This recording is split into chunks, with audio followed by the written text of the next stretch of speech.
Kedatangan Paus Fransiskus ke Indonesia membuat banyak orang tertegun. Kedatangannya yang sangat sederhana di luar perkiraan banyak orang. Padahal dia adalah pemimpin agama sekaligus pemimpin negara. Kedatangan Paus mulai menarik perhatian publik karena pesawat yang digunakannya. Alih-alih naik jet pribadi, Paus justru memilih terbang dengan pesawat komersial ITA Airways dari Roma menuju Bandara Internasional Soekarno-Hatta. Di bandara, upacara penjemputannya juga berlangsung sederhana. Arak-arakan kendaraan dari bandara menuju tempat penginapan juga terkesan sangat standar dengan pengamanan seadanya. Lebih unik lagi ketika ia memilih menggunakan mobil Innova tanpa anti peluru dan menginap di wisma sederhana, bukan di hotel mewah. Sikap sederhana memang sudah menjadi spirit beliau sejak terpilih menjadi pemimpin tertinggi umat Katolik sejagat. Tak hanya sederhana, ia juga terkenal karena berani membuat terobosan baru dari tradisi Katolik yang sebelumnya kaku. Masih ingat kan saat perayaan Kamis Putih tahun 2017 dan tahun 2016 lalu? Kalau para pendahulunya selalu melakukan upacara sakral itu di Vatikan atau Roma, Fransiskus memilih keluar dari Roma. Sejak terpilih, ia selalu menekankan pentingnya keluar dari Basilika, melayani mereka yang minoritas, kaum miskin, sakit, terpenjara, bahkan lintas agama.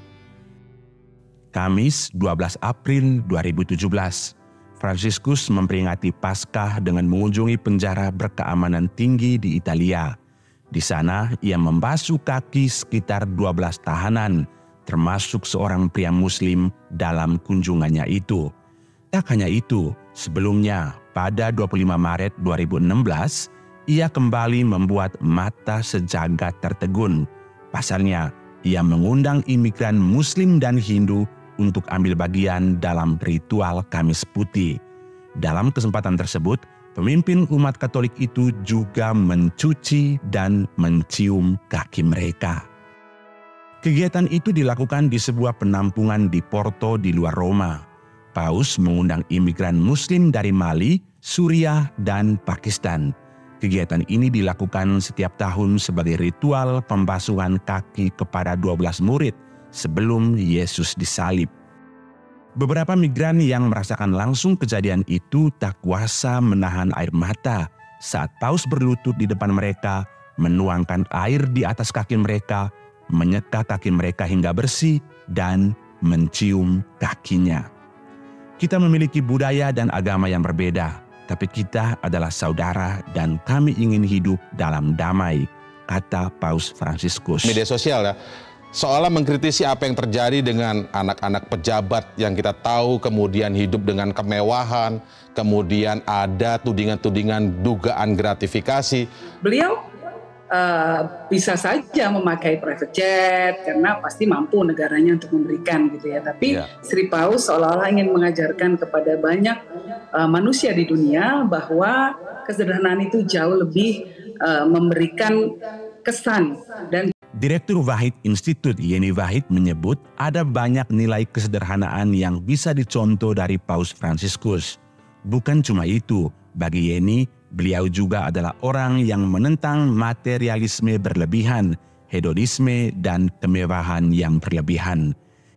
Yeni menuturkan, kesederhanaan Paus Fransiskus turut tercermin dari sepatu yang digunakannya.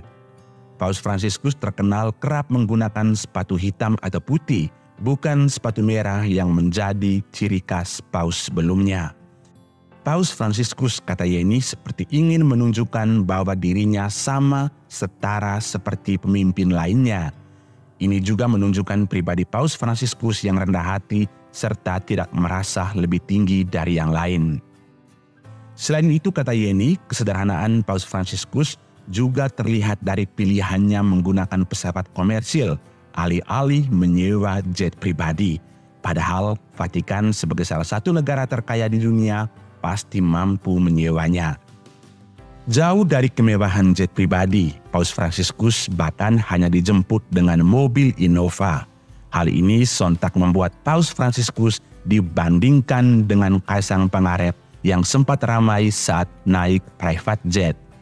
Diketahui Ketua Umum PSI Kaisang Pangarep ketahuan naik private jet ke Amerika bersama sang istri Erina Gudono. Gaya hidup mewah yang dilakukan Kaisang dan Erina pun menuai banyak kritik dari warganet di berbagai media sosial di Indonesia.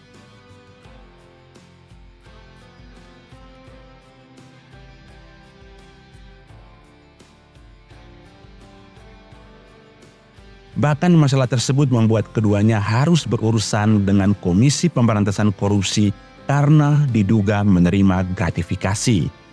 Sebaliknya, Paus bahkan menolak menginap di hotel dan memilih menginap di Kedutaan Besar Vatikan di Jakarta.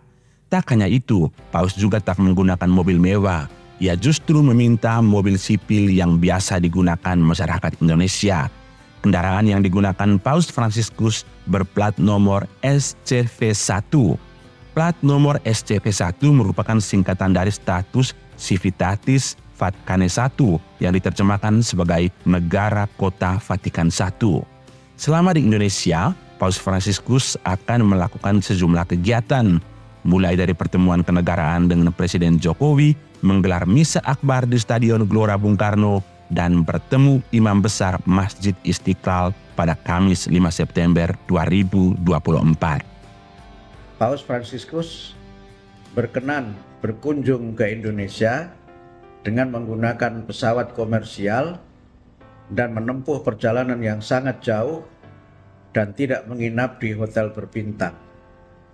Hal itu menunjukkan keteladanan yang dapat menjadi inspirasi penting bagi para pemimpin bangsa di tingkat nasional dan di ranah global.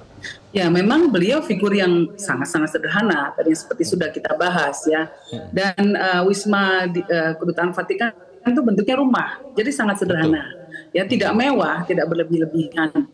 Nah, beliau ini justru kaya. Saya menganggap beliau ini kaya. Kaya dalam apa? Kaya dalam karya. Kaya dalam perbuatan simbolis yang memang bertujuan untuk kebaikan keumatan dan dunia. Contoh dari kayanya perbuatan beliau adalah ketika beliau menandatangani dokumen persaudaraan dunia, persaudaraan antar umat manusia bersama dengan Syekh Ahmad Thayyib, itu Grand Syekh dari Universitas Al-Azhar yang merupakan salah satu institusi agama Islam tertinggi di dunia.